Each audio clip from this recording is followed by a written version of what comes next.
Okay. All right. Well, I want to welcome everybody to our first kickoff session. This is our season for 2025 to 2026 SALT Talks. It's hard to believe because we started this with oh gosh, it was started in 2015, 14. I guess it was fall of 14 is when it actually started. And those who come from Butler's, it had started back in 2006 from them. So it was like, this has been, Salt Talks has been around for quite a while. Kind of evolved over the years. COVID kind of sent us into Zoom, and it seems like a lot of the parents enjoy meeting Zoom, so we continued it. But I want to welcome everybody tonight. My name is Patty Schramm. I'm the Parent Resource Trainer Coordinator for the SALT Talks.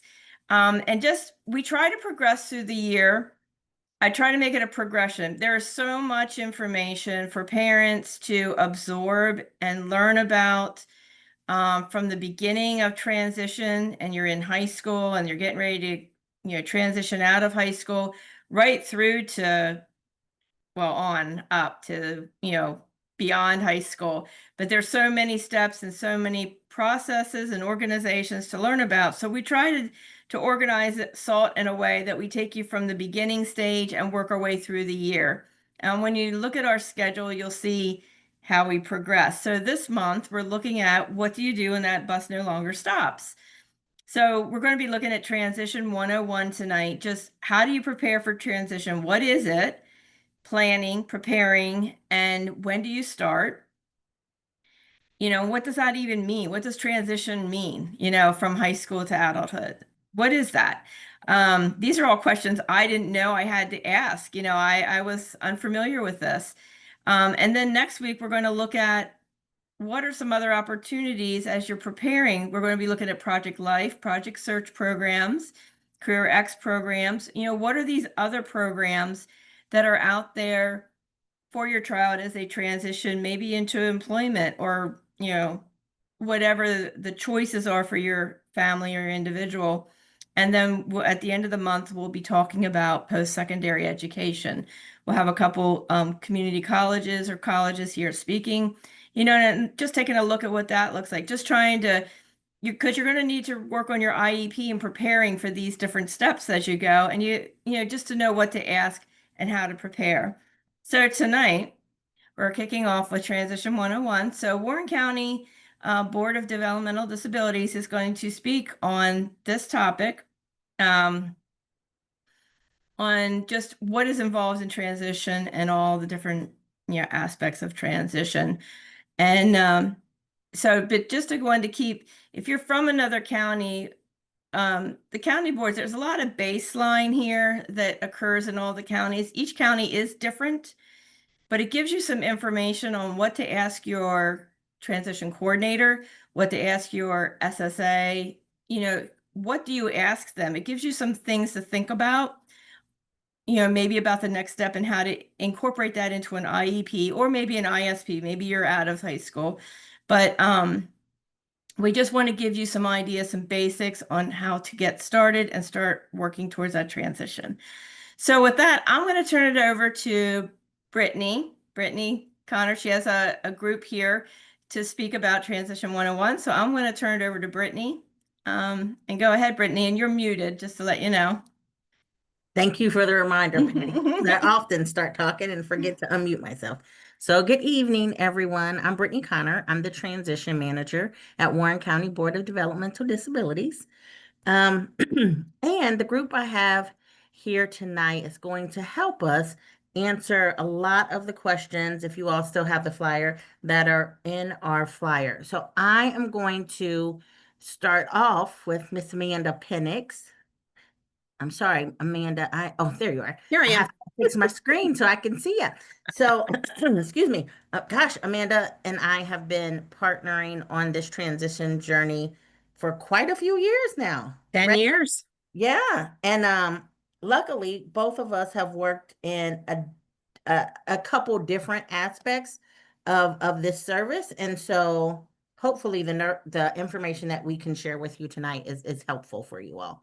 So without further ado, Amanda, I will turn it over to you. Awesome. Thank you, Brittany. Hello, everybody. Like Brittany said, I'm Amanda Pennix. I work for the Warren County Educational Service Center. I've been there for the past 10 years.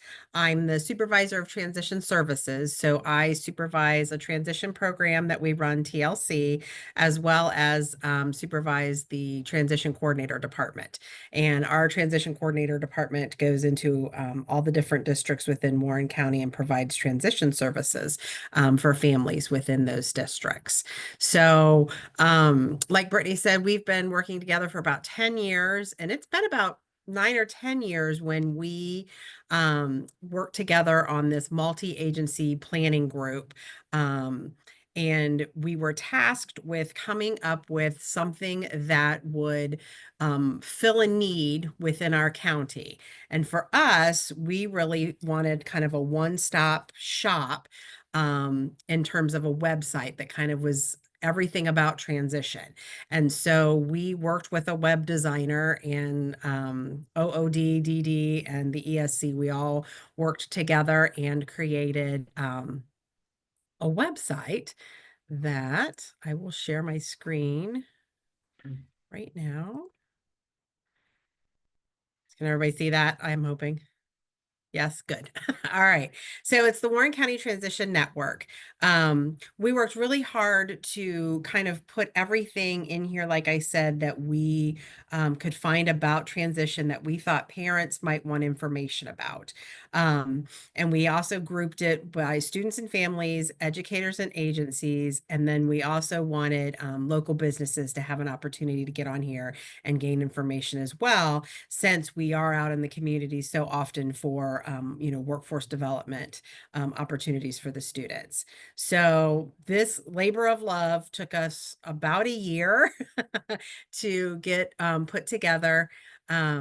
We tried to do it, by topics, so students and families are here, but we also did it by ages, if that was easier for families. And really working to show, what resources maybe are more for the community, more for employment, education, or living opportunities. And then we also did some disability focused services down here at the bottom. That were specific to, like the Down Syndrome Association of Greater Cincinnati, to maybe some more specific parent needs. But when you get back up here to the top and you go under students and families, additional resources that people might find helpful. So there's, a survival checklist, that's asking, different, can you prepare food, use the microwave and stove, no right or wrong answers. It's just, let us know where your kiddo is and, letting choose so that you can, work with them on becoming as independent as they can be. Acronyms in education. Being in education, we talk in acronyms all the time. There's DD services, there's OOD services. Your kid has an IEP. Every 3 years, they get an ETR. You have OT, PT, SLP. I mean, it just goes on and on and on. This is kind of a little cheat sheet to help you with that, because that is a lot. So, and oftentimes, as an educator, I forget that families don't necessarily speak our lingo. So a reminder is always great. If you say, hey, I don't know what you're talking about. What does this mean? By all means, please, ask us to stop talking like that. We do our best. But we talk about resume writing on here. And then we also did a grant about how to do different, how you could cook. I'm not going to play this, sorry. But it shows like the steps on how to help somebody get something in and out of the oven, making sure that they have oven mitts, that they turn the oven off when they're finished, that they're not touching it, obviously, where they might get burnt. But we did all of these different videos that we thought if kids had access to them, like on their iPad. So for instance, crossing a street, how to use a crosswalk, being able to have that with them, and knowing when the little guy is walking, that they can walk across the street safely, how to wash their hands. Obviously, I think this was going on partly during COVID too with the social distance, but also, some of our friends like to get a little close, and reminding them about that personal space. We had some kids that were, didn't understand how to use the escalator, rightfully so, or even, I think we were talking, did we do one? I think we did the escalator and the elevator, because we learned that sometimes, our kiddos will get into the elevator and they stand too close to someone, or they don't push a button, or they talk to people and people don't, know how to respond. So just kind of trying to, show them like this is socially acceptable to just stand in the elevator and not talk. That's what most people do. Or if you do talk, it's very, lighthearted. Hey, how are you? Did you see the game? Maybe comment on the weather, something like that. So we also have those in there. And then we have down here links. If you click on any of these, they will take you to any of these websites. So you can get straight to Warren County Board of Developmental Disabilities. You can get on there. You can look and get the intake information, what they're going to need from you to complete the process of hopefully getting you services. Ohio Means Jobs is on there if you're ready for a job search. ODE, which is now due. OOD is on here as well.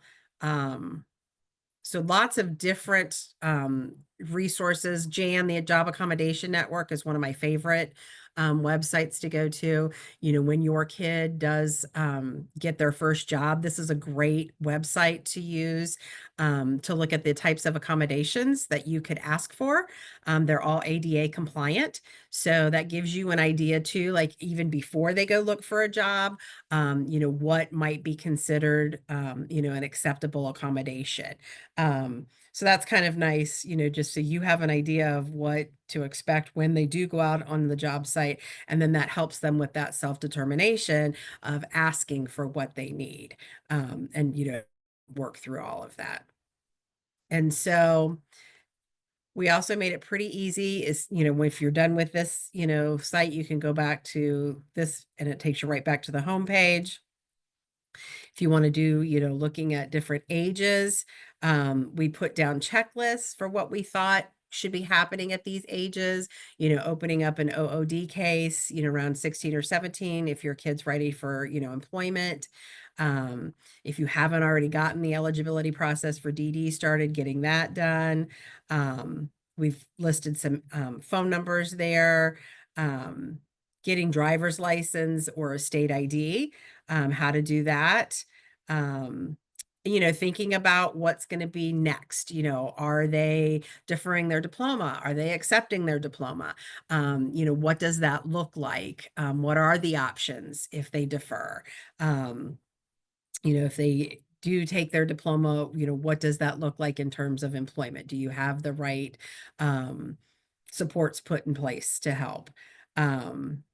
These are just more transition activities, more resources. This is, kind of an educator checklist that can help teachers, figuring out maybe what they need to work on.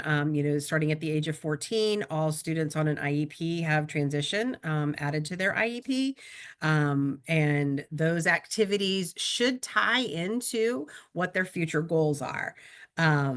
I always say I don't want to be a dream crusher, and saying like you can't play in the NFL. However, if you're not playing high school football, chances are you're not going to probably get drafted to play in the NFL. And even if you are playing high school football, there's still a pretty slim chance that you're going to make it into the NFL. So what's the backup plan? What are we going to do if that doesn't happen? And then maybe you are playing, football in a rec league or something, or maybe we can get you involved in football some other way. So just trying to help. I was going to say gaming, a YouTube star, now TikTok star, usually a star athlete. Any one of those seems to be something that, a lot of the kids are very interested in. And I love that. And that's great. But, always have a plan B. I don't know about any of you, but this is far beyond a job that I ever thought I would have. So, I've changed throughout my life. I'm sure you all have as well. Again, my very first job, I worked at Ponderosa, which doesn't even exist anymore. Ponderosa, as I called it. You don't stay typically at your first job. So you have to have a plan B. What are you going to do if that doesn't work out? So really just trying to get people to think about, where they, ultimately would like to end up, but understand that, it doesn't always work out that way. And that's okay too. It's all about that journey. Um, Got links for like our career center, making sure that families, if if their kiddo is moving on to college, the difference between IDEA, which is what we follow in the public education K through 12, versus ADA, which is what the colleges will follow. So accommodations look really, really different from high school to college. So making sure families understand that. And then again, it's all about that self-determination that in college, students are having to ask for those accommodations.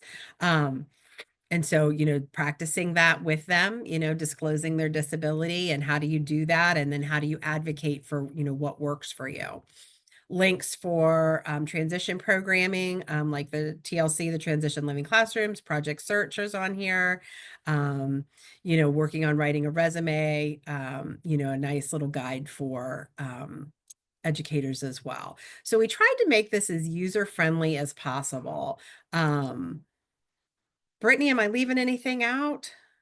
Can you think of anything? Okay. This really has a lot of stuff on it. I had forgotten how much we had put on it. And I think last year when I did this presentation with Brittany, I was like, man, this really is a good website.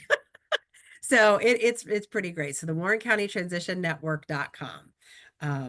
For those of you that may be interested. And like I said, there are some things that are universal. So even if you're not a Warren County resident, I think there's still things on here, that would be helpful to you that you could probably transfer into your county as well. So, all right. Yeah. Okay, Amanda. So while I have you, I have a couple questions. Because you work so closely with the schools, right? Mhm. Can you talk a little bit about the notion of parents, family members, caregivers have a student who is 14 and they think they have plenty of time to get started on transition? Do you have any feedback or input for them? So we have actually, the state of Ohio is introducing, they want us to start talking about workforce starting in the elementary grades. So starting in kindergarten. And it sounds crazy because you're like, well, kindergartner's not going to know, but just basic things. What are, who are, for me, I think of automatically like community helpers, policemen, firemen, they're going to know that type of stuff, doctor, lawyer. But what are your interests? And then as they get a little bit older, gosh, the junior high aged kids, what do your parents do? Oh, they do, whatever, whatever. Well, what does that look like? I don't know. They talk about emails and meetings. Well, what are they meeting about? What are they emailing about? They have no idea what their parents do. So even just talking to your kids about what you do on a job site is hugely helpful. And then, yeah, it's never too soon to start planning. I worked with a family at one of the local districts. Was a freshman, and we had a plan kind of mapped out, where we thought he was going to attend TLC for 2 years, then go to Project Search, and then go into work. Well, as he went through his 4 years of high school, we were able to provide him with some pretty great work opportunities that he was doing through the school, with a job coach. And ultimately, by the time we got to his senior year, that whole plan that we had created and been working on was completely changed. He ended up accepting his diploma and going into the workforce. So, it's really important to, have those plans, be thinking about them, touring. I've also had a family at TLC This is this young lady's first year, but her mom came to a tour. She's been coming every year for the last 4 years. So since she was a freshman, her mom started coming and was asking all of the questions of, what does my kiddo need to do to get to this program? What, how will I know she's ready for this level of programming? So, just knowing what's out there, what options are out there, not being afraid of, thinking about deferring that diploma, because that might benefit and give, that extra time for that skill development. But absolutely. And then just be ready to roll with it because it could change. So I'm sorry. So that leads me into my next question, which you touched on already, is about students attending their IEP meetings and why that student involvement is so important. Do you have any feedback on that one? Hugely important. There have been cases, when I've been in meetings where mom and dad have an idea about what, Johnny should do, and Johnny's got a completely different idea of what he wants to do. So trying to marry that, and talk, to both sides. Like, is there something we can do in the middle? Or, how do we bridge that? How do we get them there? But their voice is hugely important. This is their life. I have a poster in my office that says, "I want a life, not a service." And I believe in that so wholeheartedly. And who better to tell us, what they want to do with their life than our individual? Even our kiddos that are nonverbal, they absolutely have opinions and thoughts. Awesome. Thank you so much, Amanda. Amanda's going to stick around for a little bit. So if Yep. you all have any questions at the end, feel free to put them in the chat, or Patty will close down the recorded session and there'll be open time for questions. So she'll be around for that as well. There is So thank you. Brittany, there is a question in the chat Okay. that you guys had just talked on. And it says, can you please list the programs that defer the diploma acceptance? Like they want to know a little bit more about deferring the diploma. Sure. So when your kiddo is on an IEP, they can stay in school until the age of 22. They don't have to. And sometimes that's not recommended, but they can if that's, the team feels like that's a good choice. And so when that happens, instead of staying in high school and repeating those same classes again, which I don't know about you, but I think that would be awful. They have the opportunity. There are several transition programs within Warren County that they can attend. So, like I said, the transition living classrooms, that's the one that I supervise. We are in Mason at the Western Row campus. So students, they complete all of their high school graduation requirements. The team meets, we say, yep, we think this kid is going to be a good fit for us. They need to learn these, independent living skills or these employment skills. And then they would attend our program. So it's still under that school umbrella. So you still get school transportation, and the school pays the tuition for them to attend. And it still follows that school calendar.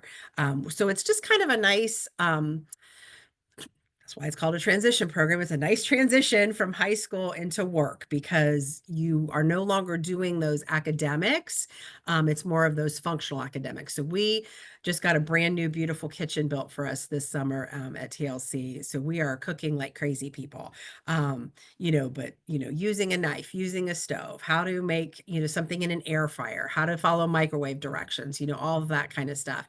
We also take them out into the community so that they learn, what's in the community for them, for that rec and leisure piece, as well as, that vocational piece. They work for 2 hours every day, in the community on a job site. There's also Project Search, very similar to TLC, except they do a little less of that independent living. It's really focused on the vocational aspect, the employment aspect of it. In Warren County, they have 2 locations, one at the Government Center in Lebanon, and then one at Otterbein Nursing Home, also in Lebanon. So 2 really diverse sites for them that give the kids a lot of different opportunities. The biggest difference between, I would say, TLC and Project Search is probably the supervision level. My group at TLC, we usually have one adult to 3 or 4 students out in the community. Whereas Project Search, those students are much more independent, and will typically have to, work on the job site maybe 20, 30 minutes, and then get a check-in with the job coach. So they're relying pretty heavily on natural supports or the student's independent level of their own ability. So those are the two in Warren County. I take that back. We also have Project Warren County, which is also an ESC program that's typically for our students in our social communication program. So autism spectrum, low incidence disabilities. That program is a little more supported. So they're usually a one-on-one grouping or one adult and 2 students. So it just kind of depends on the supervision level that, your kiddo requires. Project Warren County and TLC can be multiple years. And again, that's kind of an IEP team decision. Whereas Project Search is a 1-year program. It's kind of, we always say a one and done. So a lot of times that's kind of the very last program that students will access before turning 22. So with Project Warren County, TLC, and Project Search, we all work together. So, I have students that have left TLC and move on into Project Search. It just kind of depends on the student. Did I see something pop up in the chat?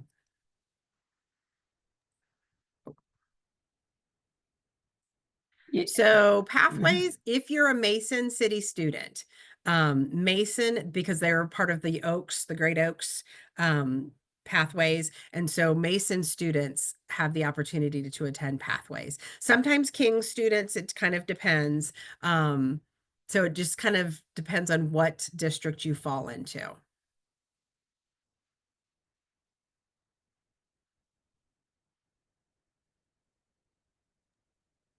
Did that answer your question, Jamie? Yes. Sorry, I was reading the thing too.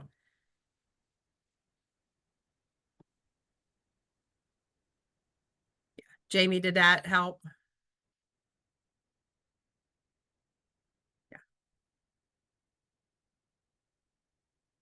It did. Thank you so much. I'll Okay. turn my audio back off. Sorry. Awesome. Awesome. Thank you. Okay, so with that, there are a couple other questions that we're going to touch on, but I wanted to move on to Tabby Hall, who was with OOD, and she's going to talk to us about opportunities for Ohioans with disabilities and some of the transition services that we can partner with them on. So Tabby, I'll turn it over to you. Thank you so much, Brittany. I'm really excited to be here tonight. I'll be going over some of the basics of OOD services, specifically in the transition years, and a little bit on our application and eligibility process and how to get connected with us. So I'm going to go ahead and share my screen.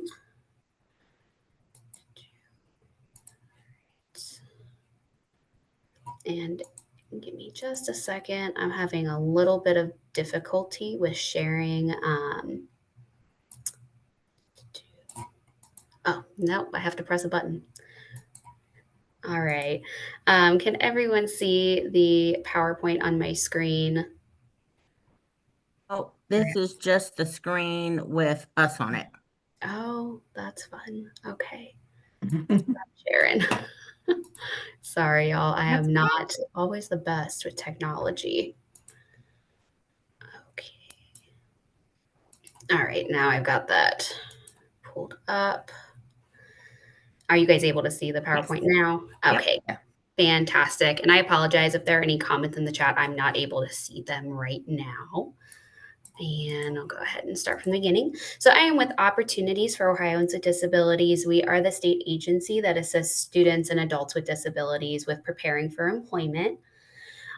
So students are typically eligible beginning at the age of 14. And I work specifically in Warren County with students on IEPs from the ages of 14 to about 22, or whenever we are in our first long-term job after we accept the high school diploma or go to college.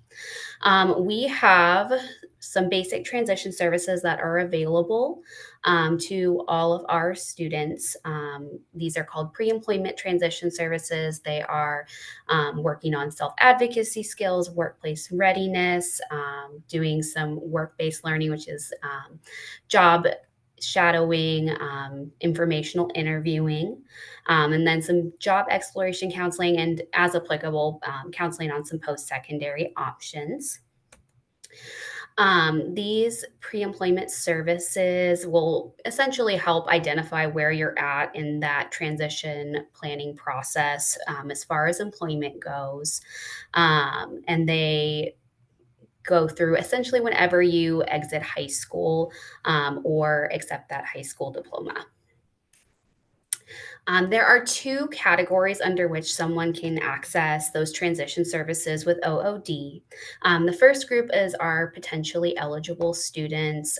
These are students who may not necessarily want a full vocational rehabilitation case where you're doing a full plan, including some job readiness services, job placement and coaching, but maybe just wants to dip their toes in a little bit to the world of work. And this is available through the school referrals or DD referrals starting at 14. And they just are able to stay in that potentially eligible status until graduation from high school. Students who may be interested in a full vocational rehabilitation case, meaning that we might be interested in trying out some work experiences, would go through our eligibility process, apply for services, and then we would work on a comprehensive plan, identifying where we're at now to where we want to go. And these, like I said, are available starting at 14 and up through retirement. Tabby, we're still on the initial screen. Should we be? Oh, we should not. Okay. Okay, Patty, it may be ideal if maybe you shared your screen and I go off of that because That's I don't wanna- fine. That's fine. 1 second. Let me get that up. You can keep Thank you talking till so I get it up. Okay. Go back to where I was on the slides. I was on slide 5, but if we want to go back through the first few just so everyone can see them, that would be cool too. Okay. Can you see it? Okay. Yes, thank you, Patty. Okay. So you want, okay. So here's this. So this one just goes over basics of a student with a disability being between the ages of 14 and 21, the names of our pre-employment transition services, the instruction and self-advocacy, job exploration, work-based learning, work readiness training, and counseling on post-secondary opportunities. Okay. Yeah. See, here we go. Then this next one. Oops, sorry. Oh, there we go. I was just trying to adjust the size of it. Is that where we're at? Yes. So Okay. these are the pre-employment transition services. They give a brief summary of each of the pre-employment services in a little bit more detail. These are available to both students who may be potentially eligible for services as well as students with a full vocational rehabilitation case. Okay. And this is just identifying students who might be more appropriate for the potentially eligible case would be students who might just be interested in trying out those pre-employment services, may not necessarily want that work experience quite yet, but those with vocational rehabilitation services can access all services. All right. So the application process, anytime we're going through the vocational rehabilitation full case, we would complete application for services, and we would make an eligibility decision based on that we're interested in working, we have some type of disability that would make us eligible for services, and that the services would be beneficial and needed to be successfully employed by the end of your case. That eligibility leads into an individualized plan for employment, which is a little bit confusing because it so closely goes to IEP, but it is an IPE because we like to make everything super similar. And that plan is going to cover basics of the overall goal, job opportunities. So students, we do not ask them to commit to a necessarily long-term goal right away. We want to have some kind of direction of where we're going for employment interest. However, we know, kind of like Amanda said, those change over time. And sometimes, especially when we're younger, those goals may start out fairly broad. They may be not necessarily matching where we're going to be in the future. And that is okay as we learn and have some of those work experiences. Additionally, I'll include all of your services that we would expect by the end of the case. Typically, who's going to help with what? We'll select people to help with the individualized one-to-one services that are going to take place more immediately. And then we'll also have services on there that may not take place for a few years, depending on where you're at with that transition process. Eventually, our goal would be to close a case successfully, meaning that we are employed in the community in our long-term job, typically post high school or college as appropriate.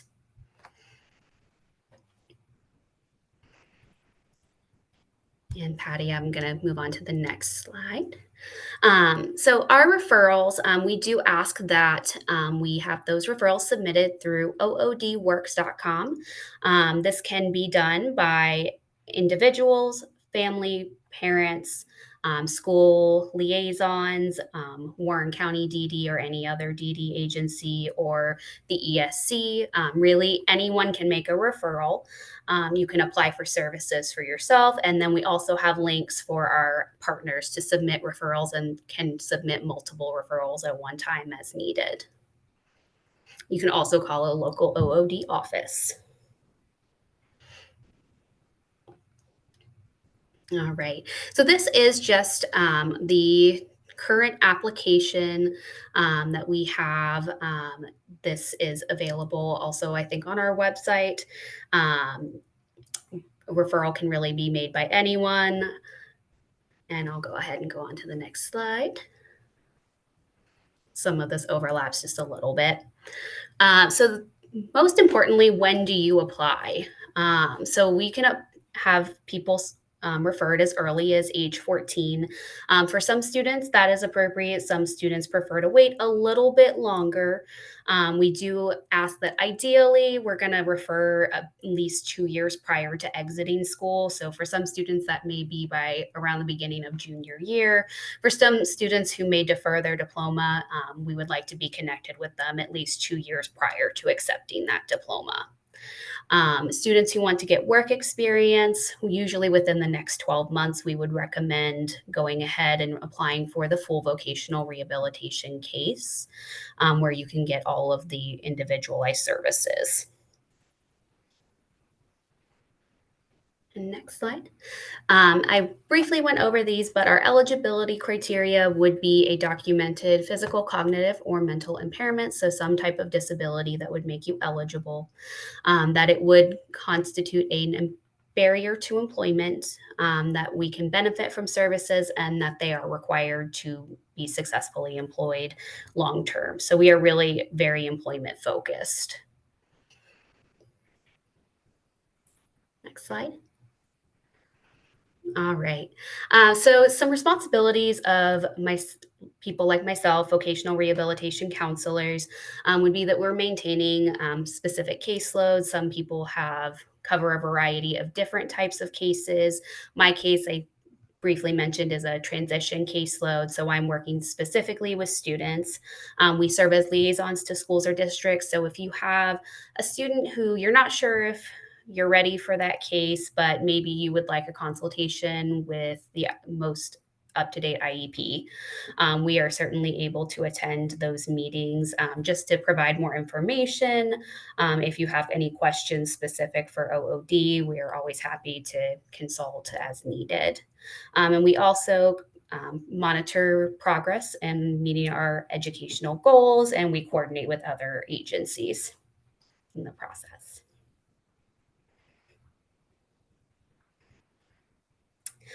So transition-specific services will typically include career exploration, pre-employment transition services, summer youth work experience, which I'll go into a little bit more detail on the next slide, school-based community work experiences, and this would typically look like a project search.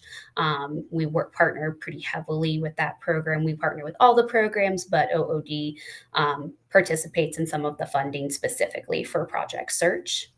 And then eventually, job search assistance. This could be for part-time employment while in high school, depending on where the student's needs are, as well as long-term employment, and then any job coaching that we would need to be successful in any job that we get. And the summer youth work experience, I do like to highlight because this is often one of the first work experiences we have outside of the school-based programs. This is a typically 3 to 5 week program, typically taking place in June or July. That is a paid work experience in a community setting. Some examples of the summer work sites we had this year were Camp Cedar, Texas Roadhouse and Mason, Countryside YMCA, and a couple of the Goodwill stores. We have a maximum of 4 students to 1 job coach in this program, so it is still pretty supported. Typically, we're seeing that students who do typically pretty well with this particular program, gaining experience in a variety of settings. We are also hoping that students can have a really positive first work experience in a lot of these cases. We definitely want to see students participate, especially those students who may not have as much access to programming during the school year, or maybe just like their academic schedule does not allow for a lot of transition time with the community work. We are able to do this up through the summer after graduation, unless we have already turned 22. All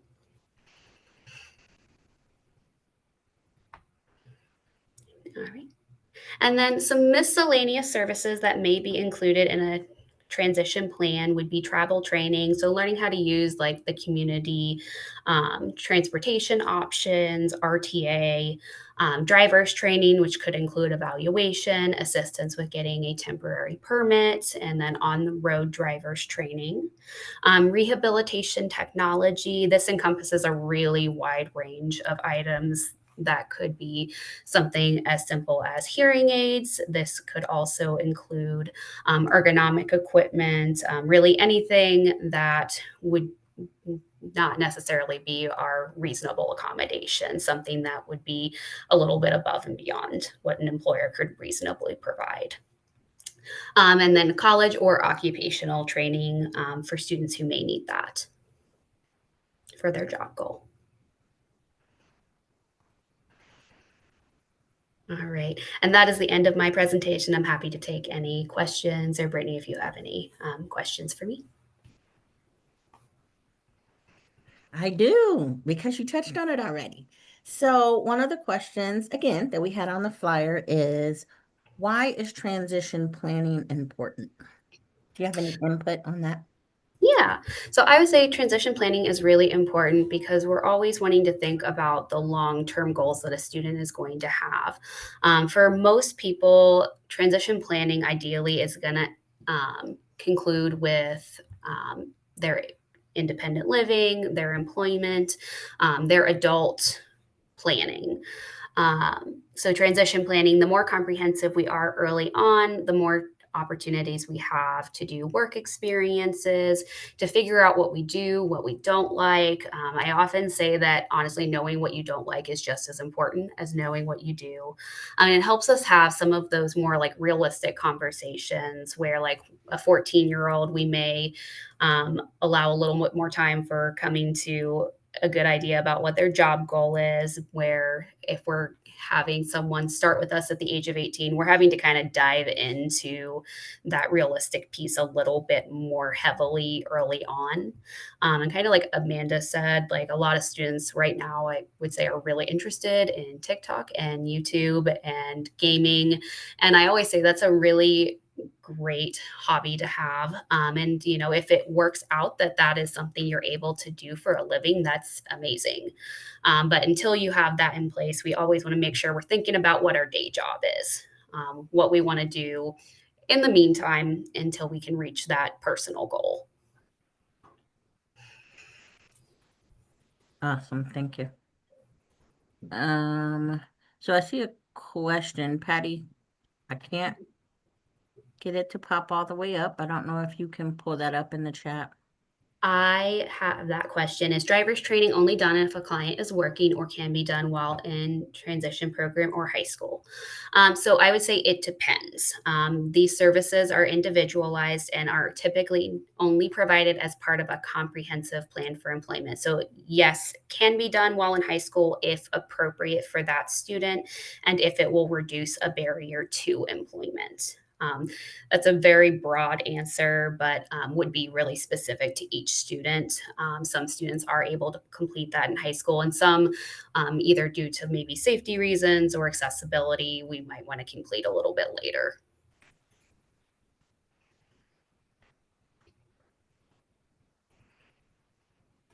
Awesome.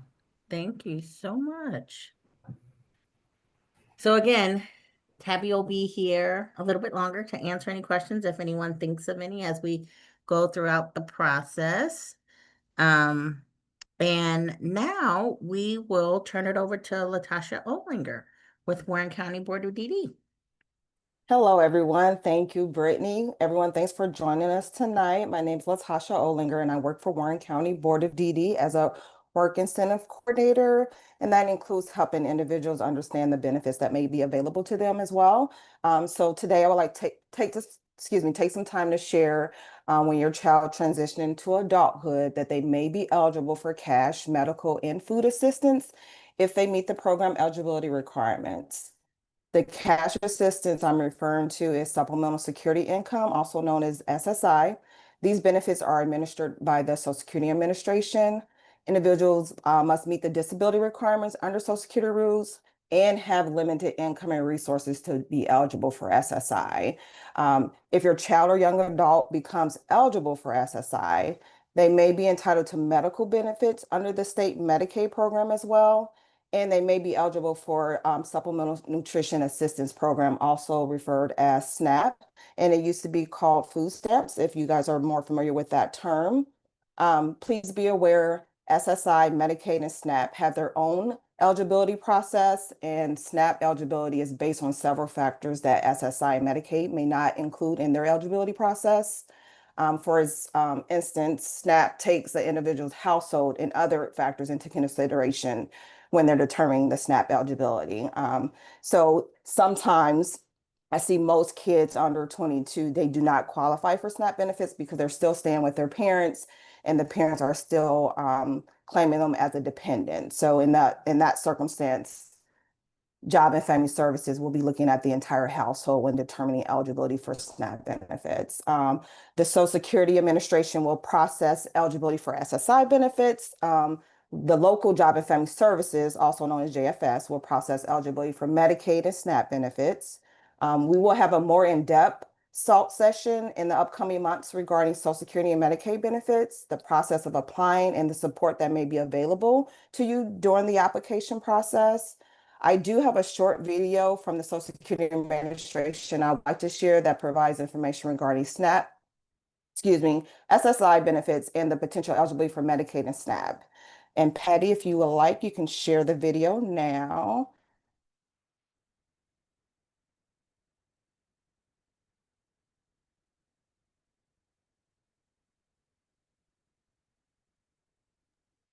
Okay, let me go ahead and get that share. I want to make sure I pulled it up.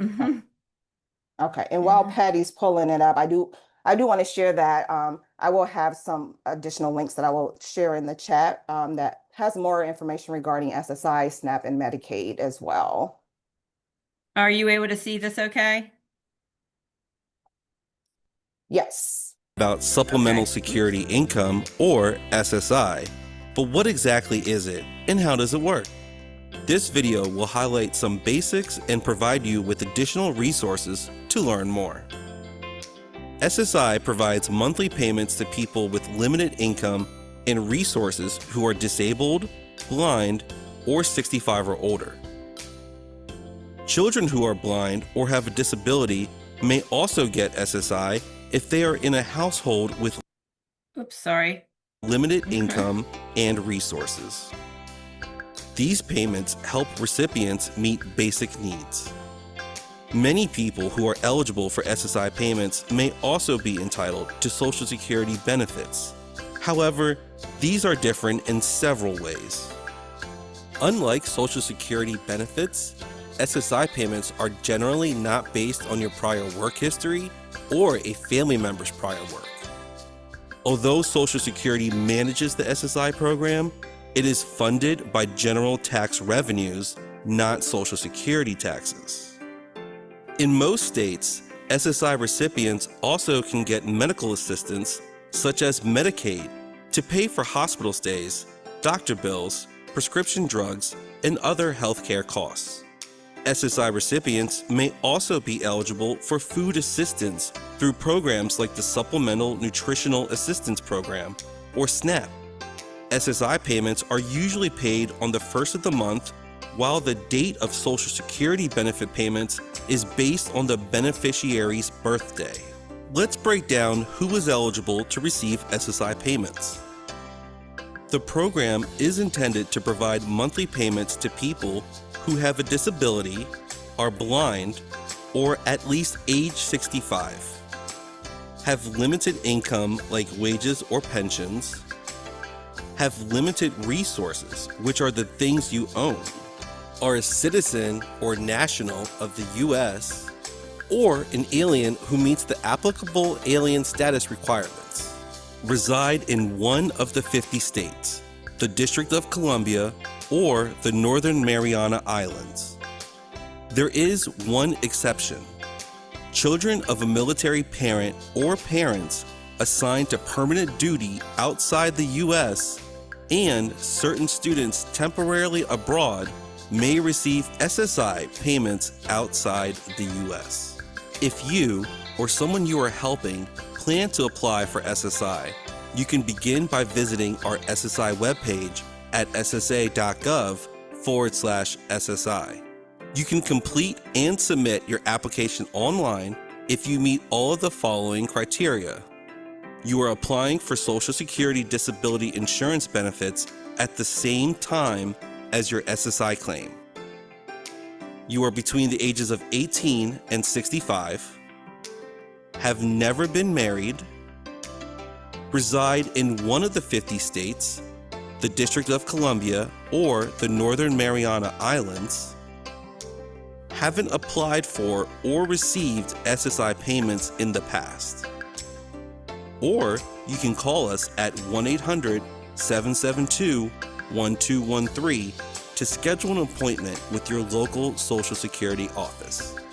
Navigating this information can be tough at times, but we are here to help you understand the necessary steps to get benefits for you and your loved ones.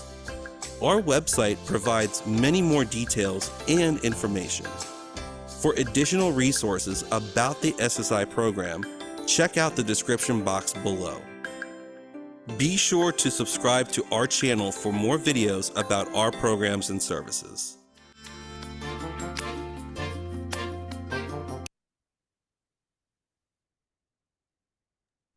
Thank you, Patty. I appreciate you sharing that video for me. That's the end of my presentation. If there's any questions, I'm open to answering them.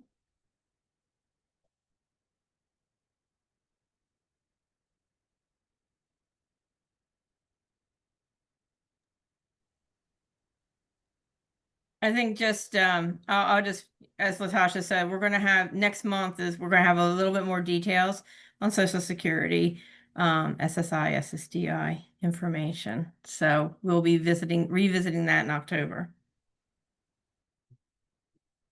Awesome. Thank you, Latosha. You're And thank you welcome. for that, Patty. So Patty, I'm not sure. Did you get the email that I sent you about eligibility for the county boards? Yes. Could you just share that One second. So you want the, let's see.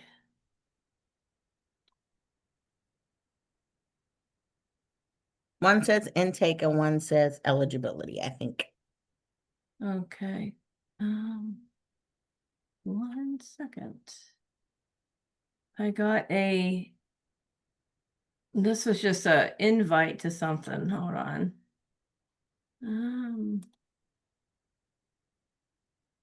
Here we go. All right, let me download those real quick. One second, and then you can keep talking. All right. So I wanted to talk a little bit about Warren County Board of DD, their services and how you get connected with our transition team. So in order to get connected to our transition services, you have to be eligible for Warren County Board of DD services. So of course, living in Warren County, and then once you go through the intake and eligibility process, and are deemed eligible, then our intake coordinators help with referring you to appropriate departments. One might be transition services. So if you are between 14 and I always say 22-ish, you might be interested in having a transition coordinator on your team who kind of helps you look for resources and navigate the transition process. We also have a couple unique things that we do in our transition department that we think helps prepare students for whatever is next. So we have a job class, we have a community life skills class. We also have a designated staff that partners with OOD to do pre-ets. We also have a work adjustment program, and we have a summer youth work experience. And so while I understand a lot of the names are similar, between maybe OOD or Children's Hospital, if you're with Warren County Board of DD, these are specific to Warren County Board of DD. They might not always partner with another agency. And I'll get to that when we talk about that. So for, okay, you have it up, I'm sorry. For the eligibility part, for the co-80, and those are for ages 6 to 15, you have to have substantial functioning limitations in the major life activity areas. I am so sorry. I have puppies here and they're screaming behind me, so I apologize if you guys hear that. And those are listed below. And Patty is going to drop that in the live binder so everyone has access to that. And one of the things that I always tell families is when you are meeting with the intake and eligibility department, it's important for you to think about what your child or family member can complete without assistance, right? And so if one of the questions is, can they do laundry? Think about the entire process. Will they be able to load the washer or the dryer without your assistance? Would they know what to put in and what not to put in together? Would they know not to mix color clothes with white clothes? Or would they know not to add Clorox to the washing machine if there were color clothes in there? So just think about the entire process when you are participating in either the co-ed or the OED, and what level of independence your loved one is.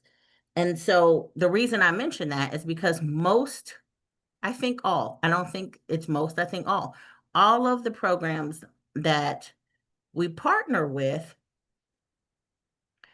are geared towards increasing independence. And so another thing that we talk about, and when I say we, I mean Amanda, Tabby, Latosha, all of us talk about when we are meeting to discuss transition services, are what transferable skills are students working on when they're moving to the next steps. So are they packing their lunches? Are they picking out their own clothing?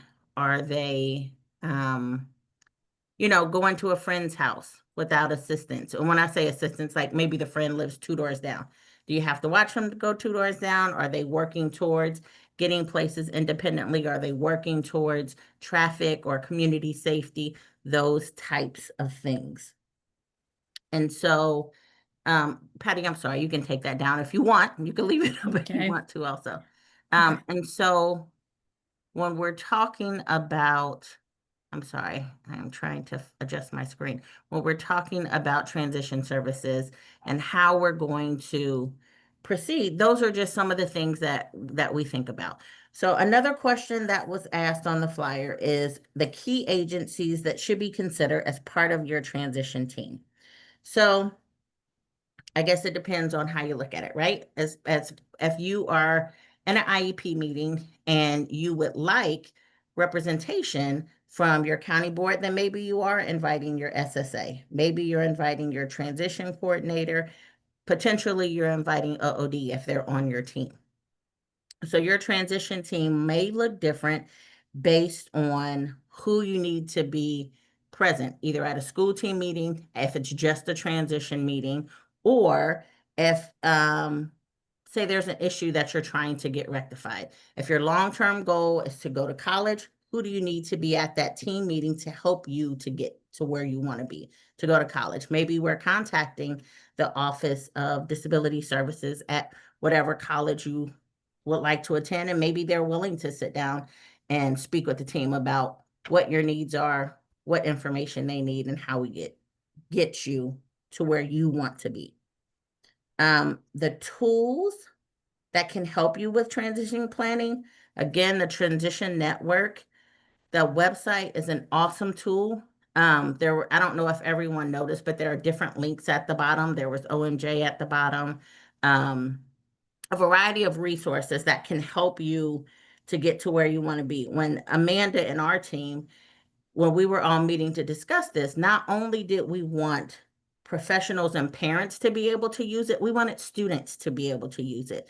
Because as we know, sometimes students are trying to navigate these waters by themselves too. So if, again, their long-term goal is to move out, then can they look at this website and say, oh, okay, so if I click on this link, they'll give me more information about how I find resources to live independently. And then another question that was asked on the flyer was, what are transition services? And I always think transition services is like a gray area term because there are so many transition services that go on throughout life, right? And so you could be transitioning from the elementary school to the junior high, or the junior high to the high school, from, high school to adulthood, from, as Amanda said, a school age program to a post-school program or a transition program. So in transition planning and transition services, I think those can be individualized based on the needs of the person. So, I know sometimes families get together and have communication about what transition services are appropriate for their child. Well, maybe one child is very comfortable and interested in driving, and another student is not. And so on that transition team, or when we're looking at those transition services, we might be looking at, okay, so who can we connect with for driver's education that might be adapted, and who will give them more support when we are doing in-car driving. And so I know at Warren County Board of DD, we partner with Capabilities to do a lot of our drivers training, but that's just one resource that if you have a transition coordinator or OOD on your team, that might be offered up. And so again, when you're talking about transition services, I think it's a pretty broad term that can be specific to the needs of the student that you're working with. And so I think we have a pretty cohesive team in Warren County with OOD and Warren County ESC the transition coordinators, the SSAs, family supports that work together just to ensure that the transition services that a student and a family needs are being met based off of what that student and what that family is telling us. There was one more thing that I wanted to mention that I wrote down on this form. Now I just have to find it.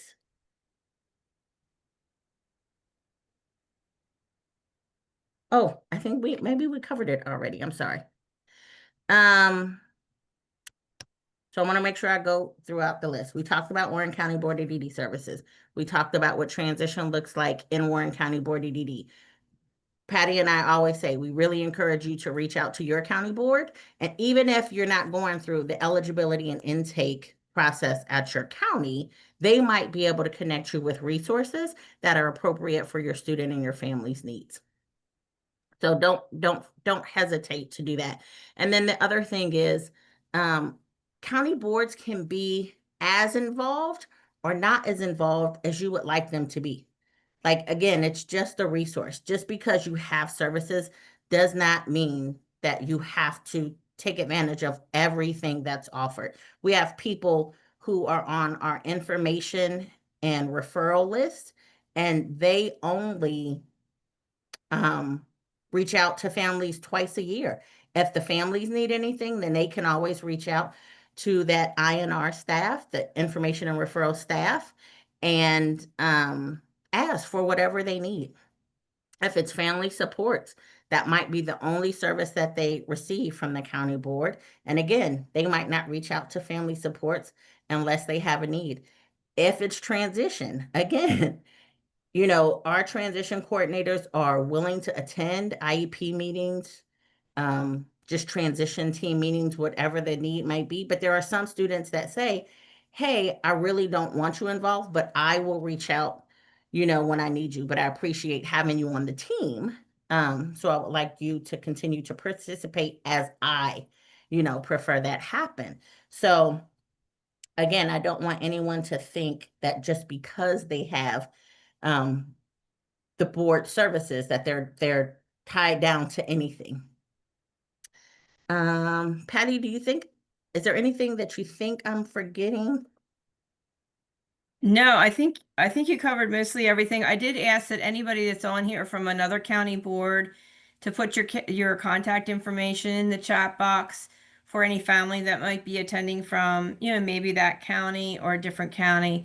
If you aren't here and you don't see your county board contact, you can still reach out to one of us and we find, you know, who to contact at that county board. Or maybe if you haven't even done eligibility yet and you've never contacted your county board, reach out to, you know, Brittany or one of us, and we'll be sure to get that the phone number and how to get started in reaching out to that county board and who that person would be.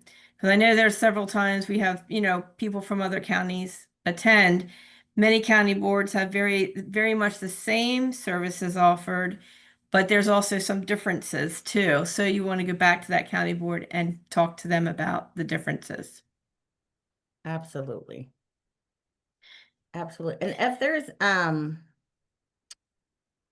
any questions that you all have in general, like, you can feel free to, again, put those in the chat, or Patty will be closing out the recorded session shortly. And so if you feel more comfortable not asking those questions on camera, like, you'll have an opportunity to do that. If you would like to reach out to any of us directly, I think most of us have put our contact information in the chat. And we can always connect with you and direct you or provide resources the best we can. Patty has the schedule out for 2025, 2026. So a lot of the information that may have been touched on here might be in another presentation later in the year. Excuse me. I know we talk about Social Security. I'm sorry. Excuse me. Social Security in another presentation. And again, while Latosha touched on it, for transition students. The upcoming session will go into a little bit more detail if people have specific questions just on that. And I added the Google link to the SALT talk schedule. So just click on that and you can download that or see what will be coming up. As I said, next week, this whole month, we're talking about transition, and next week will be on those deferred diploma programs or those transition type programs like Project Life, Project Search, Career X. We'll have a variety of speakers from multiple counties talking on that. And then later on in the month, let's see, the 16th is the Project Life, Project Search. And then I have to look at his calendar because it's going too fast. The 23rd is when we're going to be talking about post-secondary. What does that look like? And who helps you with that, with the OOD and what, the campuses and how they work with you. All right, well, Patty, it's 7:15 on the dot. Okay. We're on time, so if you... Okay. So what I'll go ahead and do, and I'm going to close the recording, but I want to thank all the speakers before I close. Thank you for touching on transition. We're going to open up to some discussion because I know there's still questions out there about transition and some things to share about some of us who have experienced transition. So I'll go ahead and close the recording, but thank you again for speaking during this, our first kickoff session. Transition 101. So 1 second.